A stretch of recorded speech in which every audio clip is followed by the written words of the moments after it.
Assigned భూములకు లావణి పట్ట భూములకు మీరు అంటే కొత్తగా పాస్ పుస్తకాలు ఇస్తారా? ఇది అసైన్మెంట్ సమస్యలు రెండు విధాలుగా చూడాలి. ఒకటి, అసైనీ ఉన్నాడు లేదా ఆయన వారసులకు భూమి వచ్చింది, అసైనీకి కొత్త బుక్ రాలేదు, లేదా అసైనీ వారసుల పేరు మీద మ్యూటేషన్ జరగలేదు, ఇట్లాంటి ఇబ్బందులు చాలా ఉన్నాయి. తెలంగాణ రాష్ట్రంలో 25 లక్షల ఎకరాల అసైన్మెంట్ భూమి ఉంది. ఇందులో మీరు అసైనీ అయి ఉన్నా లేదా అసైనీ వారసులకు మ్యూటేషన్ జరగాలన్నా సెక్షన్ 8 కింద పట్టా తెచ్చుకునే అవకాశం ఉంది. మీరు దరఖాస్తు పెట్టొచ్చు, పాస్బుక్ వస్తుంది. కానీ ఇక్కడ అడుగుతున్నది ఏంటంటే, మేము అసైన్మెంట్ భూములను కొనుక్కున్నాము, మాకు పట్టా కావాలని అడుగుతున్నారు. దాని మీద మనం ఈ చట్టం కింద ఉండదు. అసైన్మెంట్ భూములు కొంటే పట్టా ఎట్లా అనేది పిఓటి చట్టం కింద ఉంటుంది.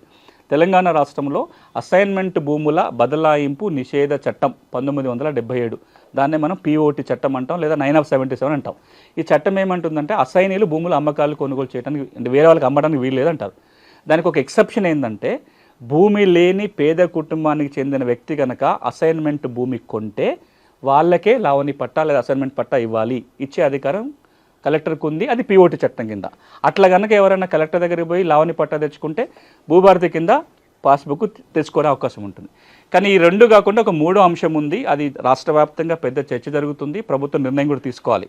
అదేంటంటే, అసైన్మెంట్ భూములకి అమ్ముకునే హక్కు కావాలని అడుగుతున్నారు. చాలా ఇదే పెద్ద సమస్య. మీరు భూభారతి మీద చర్చ జరిగిన ప్రతిసారి మీరు కింద కామెంట్లు కూడా చూడండి, ఎవరైనా వాటిలలో అన్నీ అడుగుతారు, అసైన్మెంట్కి పట్టాలు ఇస్తారా, పట్టాలు ఇస్తారంటే. ఇప్పుడు నేను చెప్పింది ఏంది, అసైనీకి పాస్బుక్ ఇవ్వచ్చు, అసైనీ నుంచి పేదోడు కొనుక్కుంటే పాస్బుక్లు ఇవ్వచ్చు. కానీ ఇతర సందర్భంగా పూర్తి పట్ట హక్కులు ఇవ్వటం అనేది ఈ చట్ట పరిధిలో రాదు. పక్కనున్న కర్ణాటక రాష్ట్రం చట్టాన్ని మార్చుకుంది, గత సంవత్సరం ఆంధ్రప్రదేశ్లో మారింది. తెలంగాణలో చర్చ ఏంటంటే, ఈ 25 లక్షల ఎకరాల అసైన్మెంట్ భూమికి పట్టా హక్కులు ఇవ్వాలి అని. దాని మీద ఇంకా ప్రభుత్వం నిర్ణయం తీసుకోలేదు. ఆ నిర్ణయం కనుక తీసుకుంటే అప్పుడు పట్టా హక్కులు వస్తాయి. ఓకే, నిర్ణయం తీసుకుంది అంటే ఎట్లా? పిఓటి చట్టపరిధి. ఇప్పుడు దీని మీద రెండు భిన్నాభిప్రాయాలు ఉన్నాయి. ఒక అభిప్రాయం ఏంటంటే, అసైన్మెంట్ భూములు ఇచ్చి తరాలు గడిచిపోతుంది కదా, అప్పటి పరిస్థితుల్లో అమ్మకూడదని నియమం పెట్టడానికి ఒక అర్థం ఉంది. ఇప్పుడు వాళ్ళ ఇంట్లో ఏదైనా అవసరానికి అమ్ముకోవాలన్నా అమ్ముకోలేకపోతున్నారు, వాళ్ళ భూమి విలువలు తగ్గిపోతున్నాయి. కాబట్టి పక్కనున్న భూమి, పట్టా భూమి అయితే ₹1,00,000 పోతుంది, అసైన్మెంట్ భూమి అంటే ₹1,00,000 కూడా అడగట్లేరు. కాబట్టి ఈ 25 లక్షల ఎకరాల భూమికి పట్టా భూమిగా మార్చాలి అని ఒక డిమాండ్.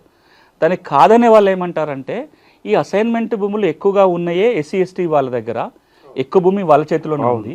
మీరు అమ్ముకునే హక్కు కనుక ఇస్తే ఆ కొద్ది భూమి కూడా వాళ్ళ చేతిలో మిగలదు. కాబట్టి పూర్తి అమ్ముకునే హక్కు ఇప్పటికి కూడా ఇవ్వకూడదు అని కొంత వాదించే వాళ్ళు ఉన్నారు. ఈ రెండు భిన్నాభిప్రాయాల మధ్యలో ఇంకా ప్రభుత్వం ఏ నిర్ణయం తీసుకోలేదు.